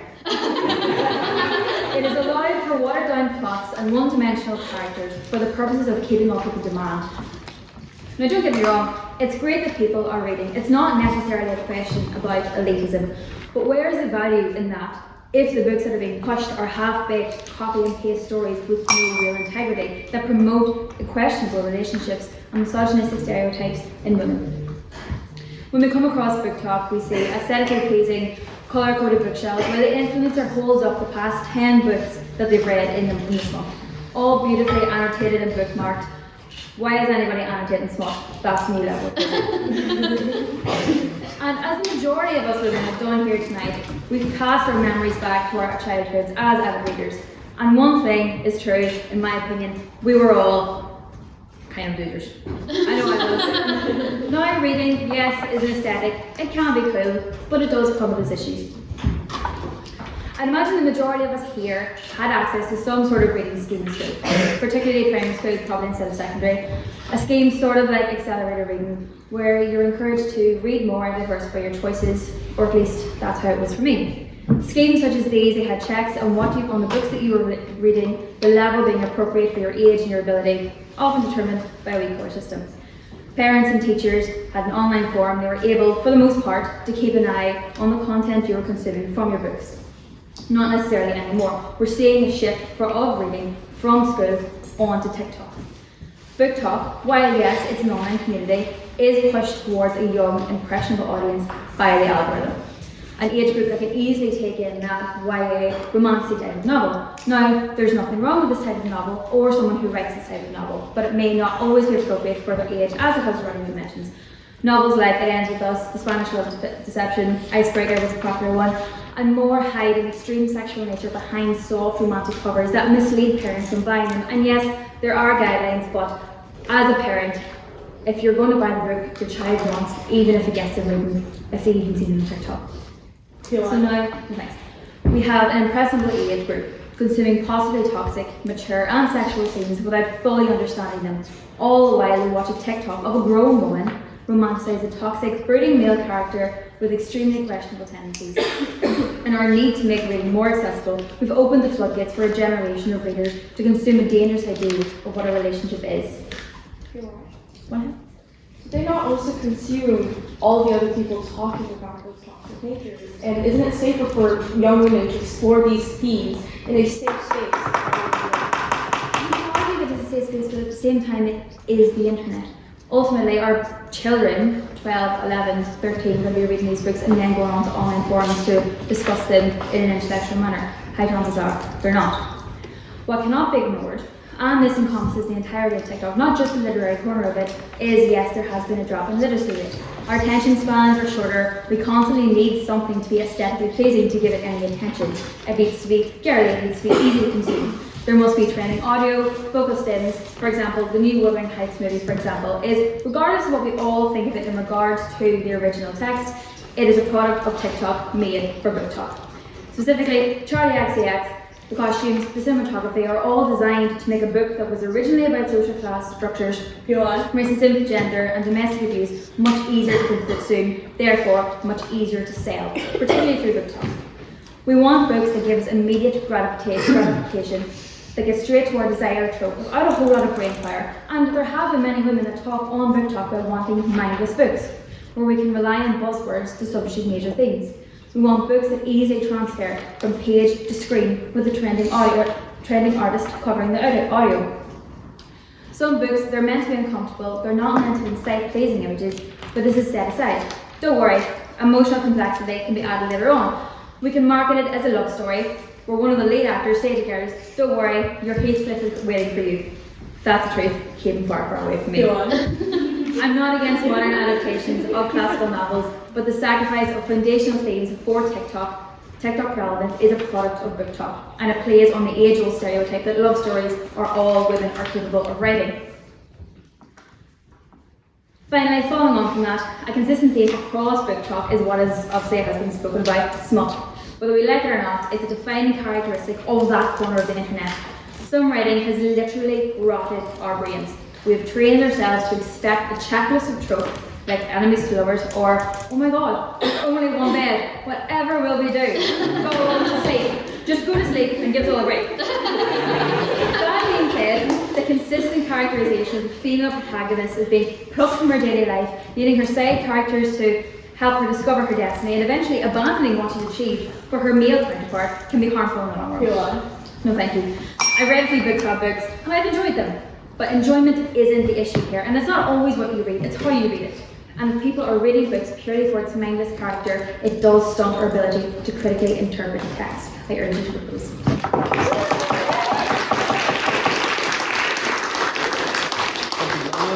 Very fine speech. And now to close the case for the opposition and the debate as a whole, I would like to invite EJ to the podium, please.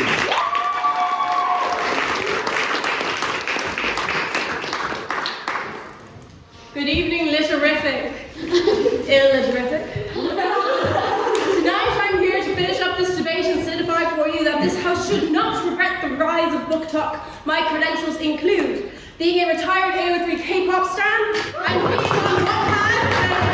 being a Wattpad user at the height of 5 Seconds of Summer and One Direction going on tour together. If you didn't understand those credentials, don't worry, they weren't for you.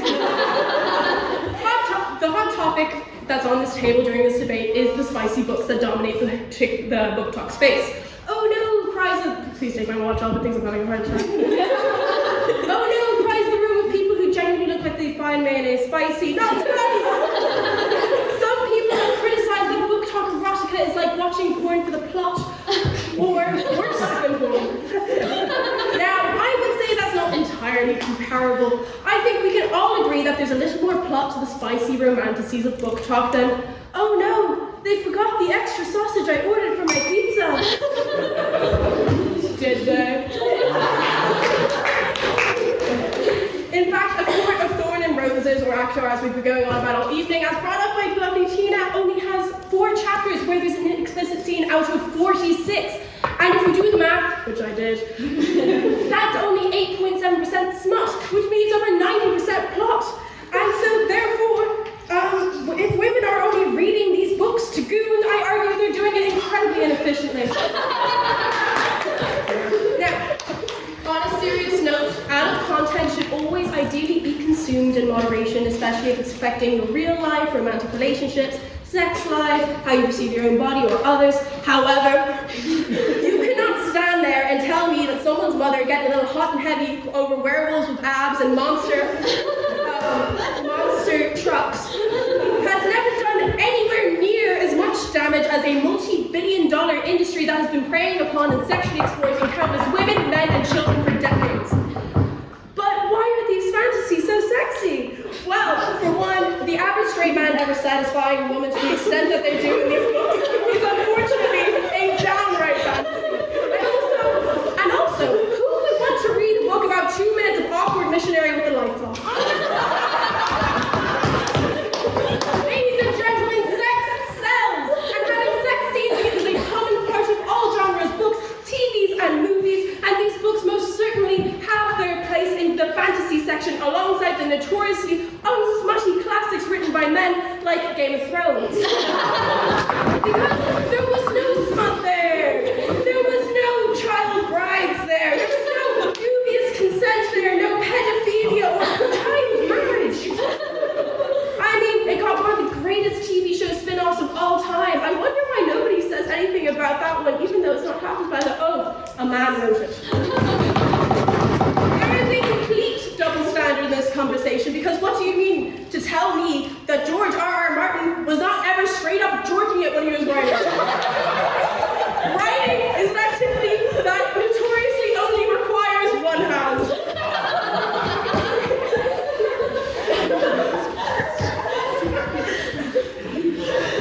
But the children! It's hurting the children!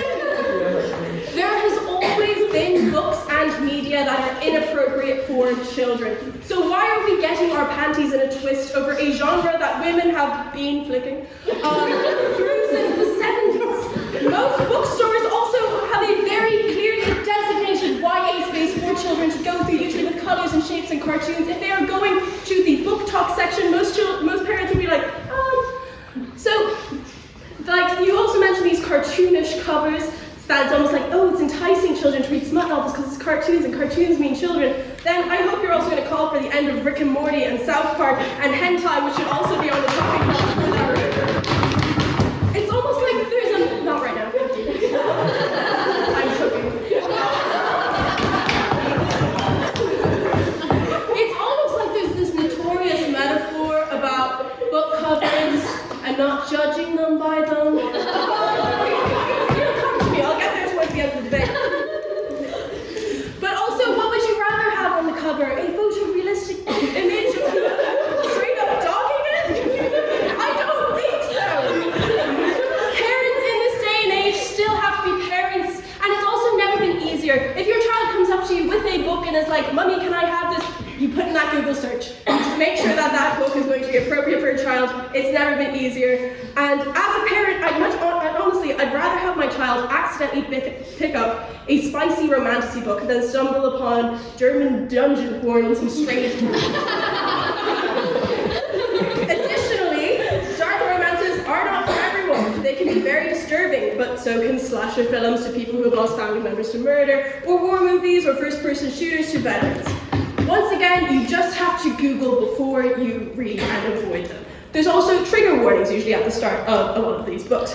Taboo romances are romantic because we know that they are fantasies.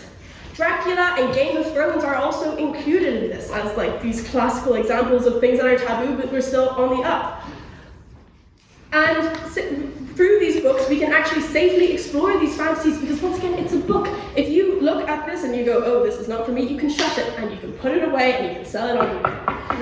Men have also had an extensive history of poorly depicting violence against women, but when women take hold of this narrative, we suddenly have an issue on our hands. When men do it, it's just a realistic, raw storytelling, but then for women, it's an issue. Fantasies are also not a reflection of real life or what we want in real life. Oh my god, I'm running out of time. So dark romances have no correlation with what someone wants in real life. If like I was reading a book about a romance about a stalker and I had one, I wouldn't be into that. But saying that, not everything has to be that deep. Saying that women in BookTok are diluting the beautiful literary world to their obsession with spicy tales is like when a film bro gets upset that your favorite movie is Madagascar 2, and not some Hungarian small-budget films with nothing but a spoon and an iPod Touch about the travesty of life for a disabled railway worker under the USSR. Stuff is allowed to be fun and sexy and unserious, and it's allowed to be promoted through modern means. Absolutely, there is a time and place for serious and important content, but that time is not all the time, and that place is not everywhere. If every time I asked someone about their favorite book, I had to endure a deep debate on Kafka, I would stop asking the question. But basically, to regret the rise of BookTok in the name of, too spicy, I'll get there, or quick, the women are gooning, burn the witches, is to take adult literacy back 7 years when it's believed that literature was dying out. I got it, it's the last line here. All reading is good reading, ladies and gentlemen, and if these witches are trading their literacy skills through smut and space, by God, do I not regret the rise of BookTok, and neither should you.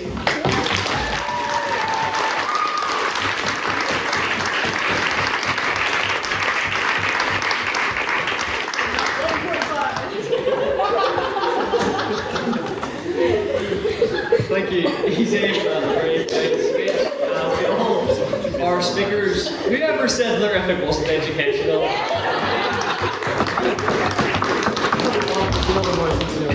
Although well done for a very exciting debate, but the book is not closed yet, as it is time for questions. So, do I have any questions for the proposition first?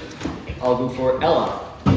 Just the proposition of why about children reading small too young, or like children reading small in general. That for me was happening like I existed before BookTok, and like I had access to AO3 and people on their action kidnapping me and telling like I had that was like the sorry all the men in the room. But like that to me that has existed for the longest time. Like BookTok, I don't know. Is it worse for someone to pick up a book off a bookshelf, have their parents look it up, Google it, and go, it's a bit spicy or whatever, but like they're gonna want to read that anyway, and then you're about to turn 13, I can't really stop you. Or was it better that me at like 13 or 12, like had access to crazy stuff on AO3? Like I mean, absolutely, like, it was mental. Like, arguably Icebreaker is quite like vanilla in comparison. To what the Tumblr teens were reading in 2016. So like I don't know whether it's as big of a problem as you guys are making it. Someone from the proposition to respond.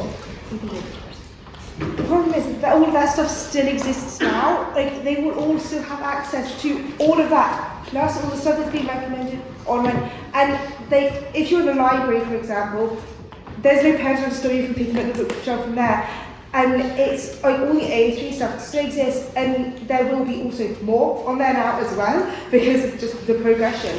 And I think that while all of that stuff still probably should not be accessed by 12 and 13-year-olds, it is, as well as the new books and all the books, and because it is so encouraged by BookTok for these books, there will be more published soon as well. Because of that, like there's more Court of Thorn and Roses coming out. Like it will just be pushed for the improvement of that, as well as the fact that AO3 and all of them still do exist, and there's still people that are publishing on them.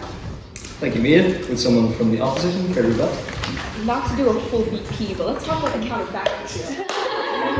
The counterfactual in which BookTok does not rise is one where the internet is like the wild wild west, and you have like small pockets of Tumblr and AO3 where you have these like little communities where and like Discord servers where people sort of prey on children directly. And I think that's way more harmful than BookTok. And I think the irony is they want to talk about consumerism, but like PG-13 things like sell the best because they're marketable for more advertisers. So the actual stuff on BookTok in and of itself is actually quite friendly. It's the books in and of itself that's smutty. And I think that when it comes to the fact of like you're being convinced or like influenced to buy the book, but at the moment that you actually purchase it for your child, that's on you. That's a purchasing decision that you make and decide to give for your kid.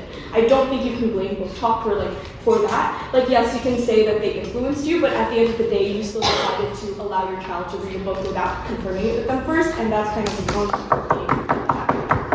And so like the actual things on BookTok, the actual community, the reviews and people like talking about these books fairly are not against community guidelines because they're so consumerist. Like we agree, like these things have to be accessible to advertisers, so they're not going to be talking about like the really like smutty things like in detail. They're going to be alluding to it, and the actual books themselves, yes, are smutty, but that's on the parents. Like they shouldn't be their parents. Yeah. Thank you, Ash. We'll now take a question for the opposition, if we have any. Yes, James. I think reading is objectively a good pastime, if you don't agree on that.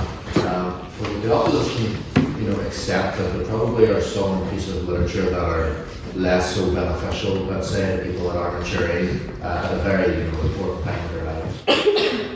Someone from the opposition? I certainly can see that there are different reading levels and, subjectively or objectively things that carry differently to different people. But what I do wish to affirm is that for so many people, and I'm sure people in this room, didn't use BookTok as this forever away home. People used BookTok as an entryway into reading. People discovered the contemporaries, the romantices, and then branched off and started reading literary histories or fantasies, not fantasy again, or classics, etc. It's a stepping stone, and I think it's a useful one. Thank you, Elizabeth. Would someone from the proposition care to respond? I think that the problem with BookTok for me is that it encourages a very uncritical look at a lot of these books that it proposes. For example, with toxic relationships that wouldn't be necessarily critically analysed or would be normalised through the widespread promotion of them on BookTok, and it's almost like free marketing on BookTok for these small publishers, which is, I can't lie, a good thing, but it does mean that when there is a deviant relationship within it, or when it's a toxic relationship, or when it's an abusive relationship even, that is normalised and young children are seeing it recommended, or young women, or anyone of any age are seeing it recommended to them, and it is and they are looking, and they're not necessarily looking at it through a critical lens, they might be looking at it and seeing it normalised and seeing it, and then believe that is fine if they are then in that situation themselves, which I think is undeniably harmful. Thank you, Rosa. I'll finally take an abstaining question. So this is a question that is put evenly to both the proposition and the opposition. Don't worry, if you start your question with this applies more to the proposition or the opposition, you'll be swiftly reminded with my gavel that that's not an abstaining question. So yes, I'll take that.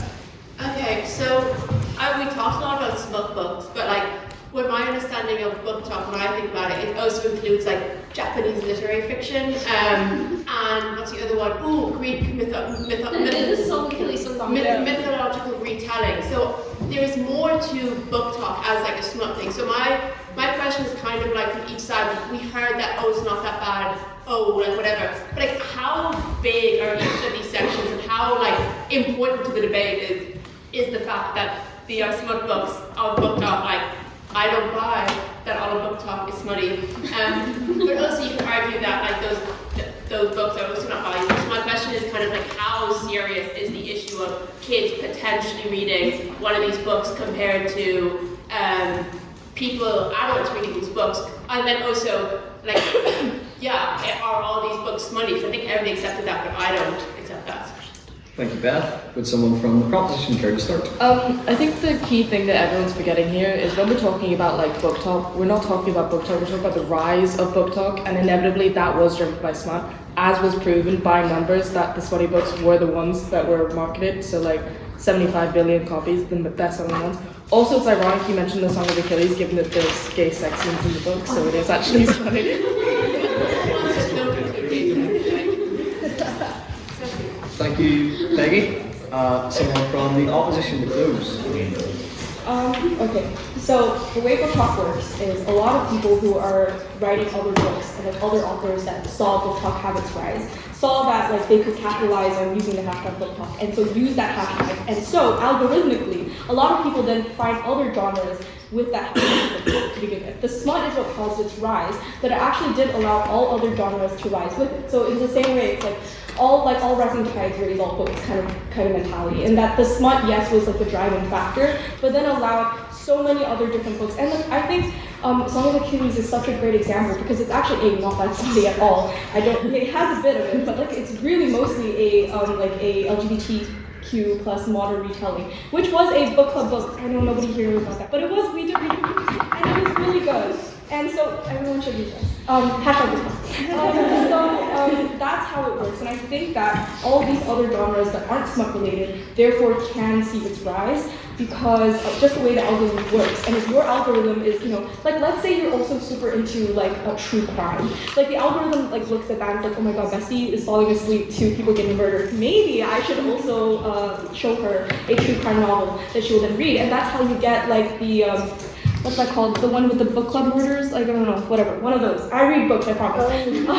But like, then all the, Thursday Murder Club. Like, all these other books then also get prompted by other things you can see within the app. So I think it's actually a really democratic way to explore reading, and yeah.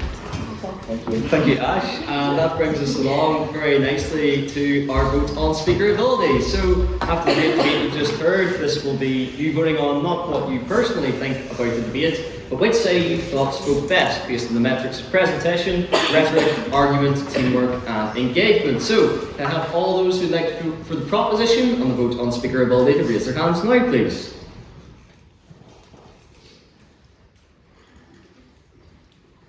Wait, no, You can vote for yourselves. No.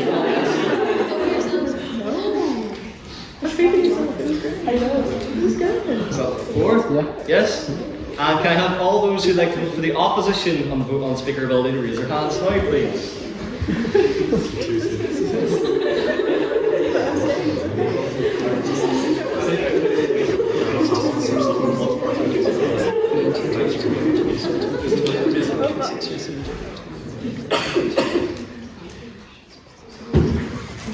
These people love small.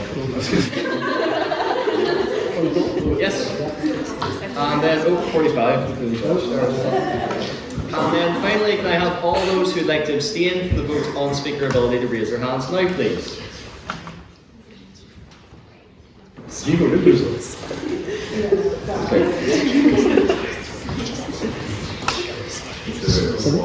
Yes, 7. Mr. Secretary, can I have the results from the vote on speaker ability, please? Yeah, quite tight. With 4 votes in the proposition, 45 votes in the opposition, and 7 abstentions. The opposition carries and the motion falls.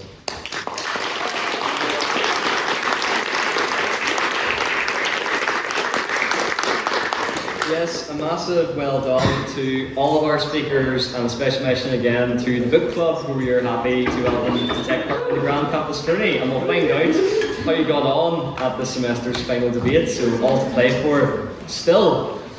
I'd just like to circle back to open to one and all, phrase that says on our term cards, because this society truly is open to everyone. You might have heard of some of the great events that we've had in the past weeks, and we still have many great events, debates and socials to come, so please scan that QR code at the back to keep yourself in the loop. I also have an announcement to make that we have our AGM and the nominations are now open, so if you would like to be the one organising what I describe as the Youth Academy of Litterific, the La Masia, which produces the Barcelona treble winning team, or the X Factor, which produces the One Direction, as we've established for the next debate. Of course, I'm talking about the skills competition.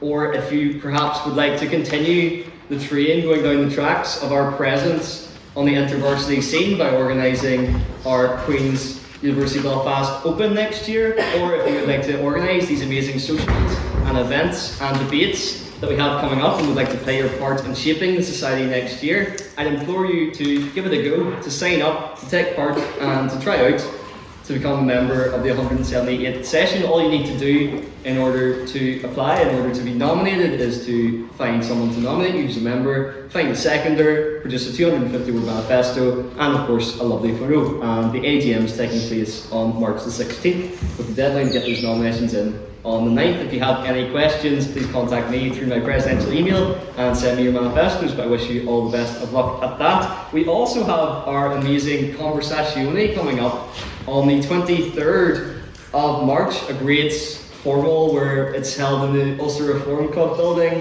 a nice excuse to dress up, some wine, and perhaps an early Kremlin after, which I know we're all very fond of. And if you've signed up and paid, you'll get a lovely ticket. Here are what they look like now.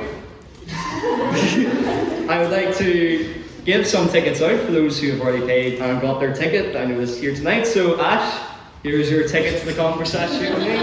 As Mr. Calvin Black, here's your ticket to the conversation. And EJ, if you'd like to come up to grab your tickets. Everybody buy a ticket. Yes. Elizabeth. Elliot, if you want to make your way up. Erica, got your ticket. Alice Phoebe. There we go. Thank you. Mia.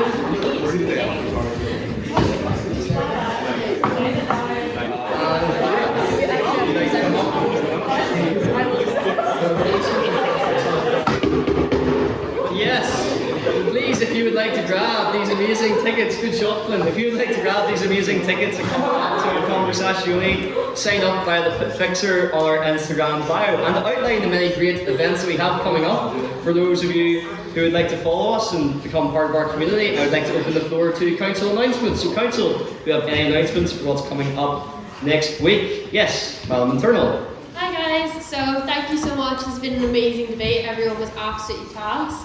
My very gender balanced debate went really, really well. Everyone spoke absolutely amazing. And for a motion that was kind of people were a bit skeptical about, I think it went absolutely amazing. So for next week we have This House Please Irish Culture is Not a Costume. If anyone doesn't know what this one is referring to, it's basically referring to the Fontaines DC fans, clattering, wearing divas, the person that you're meeting at Elms who's like, I just think I'm connected to Irish culture, and you ask them where they're from, they say Bristol. Because this is the debate about those people. It's about Baker Noble having a clattering. It's basically about the commodification of Irish culture. So if you want to think about the debate in a different way, it's This House regrets the commodification of Irish culture. Irish culture is not a costume, it's not if you're interested in that in any way, please come to me and sign up to speak. We have a couple of speakers already signed up, but I'd like to have as many people as possible. It should be a really, really fun debate. It's an interesting one coming up to Paddy's as well, because that is the peak performative Irishness time. All of a sudden, someone who never has drank a Guinness in their entire life is like, I love the way it tastes. So please, if you're interested in that one, we also have our Acts of Union debate, which is Jack and James's territory. But if you're interested in speaking to that, and just in the fact that they're organising it, I think it'll be a great debate. And it also is a great debate, so it's play on both. If you're interested in speaking on that one, come to me or Jack or James. You can come to the three of us. Basically, if you're, because I've had a couple of questions about that one, and fair warning, if you've messaged me this week, I've been swamped with work, so I haven't replied to you, so I'm very sorry to everyone in the room that's messaged me. But if you're interested in speaking on that one, I actually don't know what the situation is in the speakers, so I'm going to leave that to their announcements, but just, you're actually more productive going to those two. And then the women's debate, we have plenty of those coming up soon. Again, it's Ray's territory, so I'm going to let Ray announce it. But if you're interested in speaking in any of our debates that have been advertised, please come to me. I'm much more available this week than I was the previous week. So message me. We want as many people to speak as possible. We want as many maidens as possible. There's so many in this room that I recognise as lurkers, and trust me, I love a lurker, but speak, please. We want the count up through the roof. I've already passed the record, but I want even more maidens, so please come. And look, everyone has so much fun, everyone has so much crack, so you should be speaking at debates. Thank you. Thank you.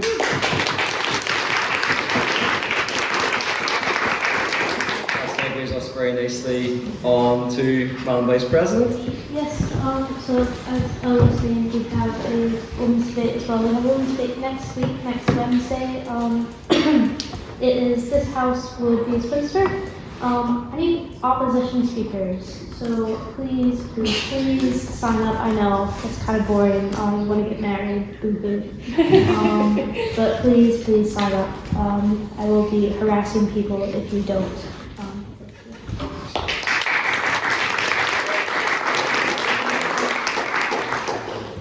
Thank you. Mr. Social?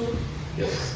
We will be going to the bot this evening for our social drinks. And yes, please sign up for Conference Uni. I haven't yet signed up because I want to lead as an example of what I'm going to do after the debate.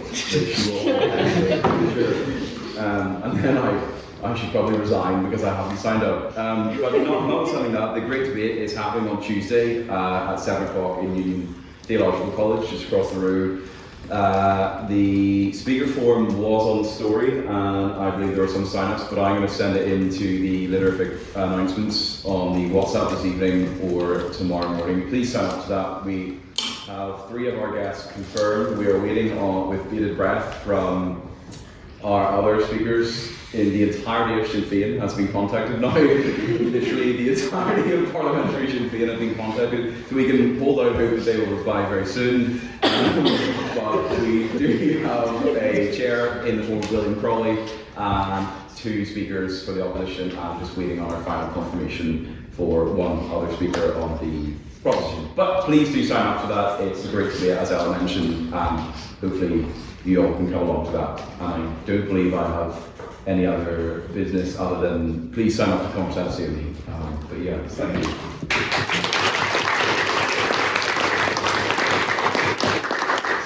Another jam-packed week. We have our Irish Culture is Not a Costume on the Thursday. We have on the Wednesday the Great Debate. We have on the Wednesday the Women's Subcommittee. We have on the Tuesday our Great Debate. And what do we have on the Monday, Mr. Events? Thank you for working back, Daniel. I'm very glad to announce to the House that we are hosting the former President of Ireland, Belfast native, Mary McAleese. Of course, Queen's is also her alma mater. It'll be our keynote event of the year. Of course, this is someone of great stature, and we'd all like to see you there. Unfortunately, there are only 5 tickets left, and if you don't have a ticket, 4 tickets left.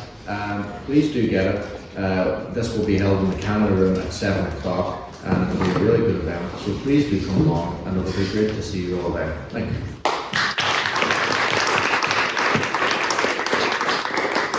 Tickets are selling like hotcakes by the minute, so please get your tickets for that. Please get involved in all the debates, events and socials that we've got coming up next week. And with that, as always, I would like to invite speakers to the front for a photo, council to stay behind for setup, and I will see the rest of you at the bot. I'm proud to call this meeting adjourned.